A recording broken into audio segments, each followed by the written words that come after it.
everyone, and welcome to Daily Newspaper Analysis, which is brought to you by LawSikho. So today we have again two articles which we will be discussing. Both are from the Hindu newspaper. The first one is titled as Refining the Reservation Policy. So this again talks about the caste-based census that has been recently demanded and how the reservation policy has to be determined according to the same thing, and the complete judgment of the 50% cap of the Indira Sahni case would again be discussed here. The second article is again from the Hindu, which is titled as Needed a Tribunal for the CAPF. So basically this is for another police force that we have. So why do we need a tribunal specifically for CAPF, and what are the requirements in this direction have been discussed in this article. So I am the one presenting this newspaper analysis to you. My name is Sheva Khan. I am a law graduate and I have completed my law degree from Uttaranchal University with a gold medal in my batch. I have been a national debater as well as a public speaker, and here at LawSikho, I am working as the manager for current affairs vertical. If you wish to connect with me, you can find me on Twitter as well as LinkedIn. The links to both are available in the description box below. Let's see what is the multiple choice question from yesterday's discussion. Indian federalism has been adopted from, your options are USA, Canada, Russia, or Switzerland. You can put down your answer in the comment section below. This is the descriptive question for the day. What is the significance of the Indira Sahni judgment in reservation system in India? Discuss critically. Please remember that whenever the question demands you to discuss anything critically, you have to analyze both the pros as well as the cons of the given statement. So let's discuss the first article for the day, which talks about refining the reservation policy. So all in all, we have discussed similar articles before as well. So we will not go too much into detail this time, but definitely we will touch upon the most important points for our discussion. So recently in the month of February, Tamil Nadu Assembly adopted a bill to provide 10.5% reservation for the Vanai Kula Kshatriyas. So this basically is one of the castes that is available over there within quota of the MBCs, that is the most backward classes, and denotified communities, that are the DNCs. Also, in May, the Supreme Court reiterated that the states did not have the power. Please consider that the states did not have the power to identify the socially and educationally backward classes, that are the SEBCs, and only the center could do that. So from this year, 27% of all India quota for admission for medical and dental courses will be reserved for the OBCs, percentage of 10% for the EWS. So let's understand about the 50% cap on reservation, that is the Indira Sahni case that we have discussed several times before as well. So basically the above events have resulted in the demand for a caste-based census and removal of the 50% cap on reservation. So basically, according to the Indira Sahni case, it was held that the reservation, the cap, could not increase 50% in totality. And that is why many people have actually demanded that we should have a caste-based census, which means that we should have actually an idea that what number of people belong to what castes in the country, and what basically is their situation, their economical status, and other things to be considered in this direction. So attempts in the last 10 years did not yield the desired results.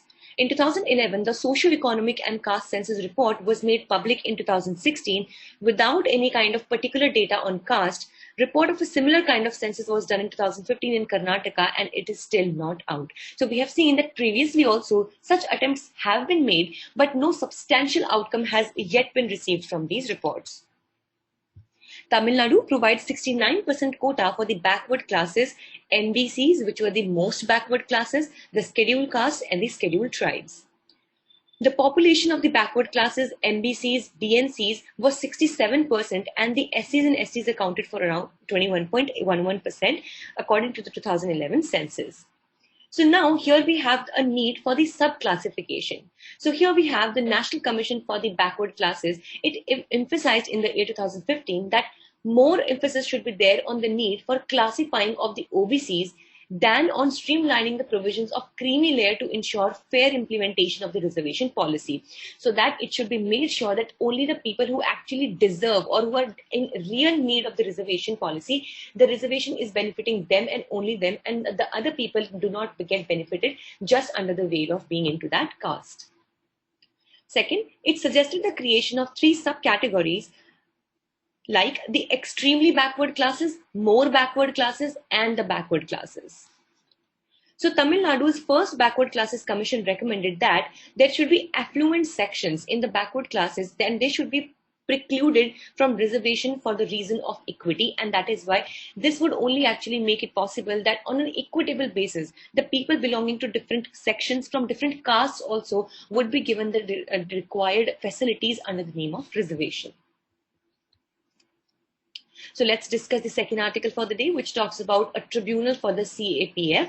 So the Ministry of Home Affairs recently issued orders to the CRPF, which is the Central Reserve Police Force headquarters, to include the provisions of Security Force Court, which is the SFC, as available in the acts, and the rules of other CAPFs, which is the Central Armed Police Forces, for initiating disciplinary action against the delinquent officers so that such cases are finalized within minimum time. Now here, as you can see, that it has been asked, the CRPF headquarters have been asked to include the provisions of the Security Force Code, and thus it is clear that the CAPF, which is the Central Armed Police Forces, it does not have a deciding tribunal of its own, due to which many times what happens is that the officers who are delinquent, or they basically who do not fulfill their duties, or who are, who cause any kind of dereliction of their duties, they cannot be held accountable in the given time, and that is why due to this a kind of lethargy comes up in the system. And that is why, to avoid this article talks about the possibility and the chance of having a tribunal specifically for the Central Armed Police Forces, so that these delinquent officers can be tried, or they can be, any disciplinary action can be brought against them within the minimum time. So let's understand, as per the current rules of the CRPF, and what are the delays that are taking place in the inquiries, definitely because of the burden also which must be there. So the CRPF rules lay down the procedure for conduct of departmental inquiries against non-gazetted ranks. So the inquiries are completed within 3 to 6 months, but when the gazetted officers are charge sheeted, the time taken to order inquiries, if longer than other institutions like the UPSC, Central Vigilance Commission, Department of Personnel and Training, Ministry of Home Affairs, etc. are involved. Then, when the personnel overstay their leave for long durations, so for example, that there was a police officer or there was any other personnel also, so he or she had taken leave and that person overstayed, the personnel actually overstayed their leave for a longer duration, then the officers are directed to appear before inquiring authority along with presenting officer and the defense assistant to the official. Often, the inquiry is conducted ex parte and recorded statements and other documents are sent over post to the charged official. Now, when ex parte, you must have also remembered while we used to study the CPC as well. So when in the absence of one party also, the thing can go on forward. So this also says that the inquiry generally is conducted without the physical presence of the charged official, and whatever the documents or the recorded statements are there, they are actually sent over through post to the charged official, because obviously many times they are doing very important duties, and that is why it is not very much feasible to call them again and again for the inquiry process. So the delays also occur as officials are busy with operational duties, which generally they have to perform as their general role in their work profile. So here is the solution that the article presents, that appointing retired officers as inquiring authorities who can afford to devote their time to the conduct of inquiries as done in most government departments. So definitely the retired officers, of course, they have enough of their experience as well, and further they can more dedicatedly work in this direction of inquiry and investigation.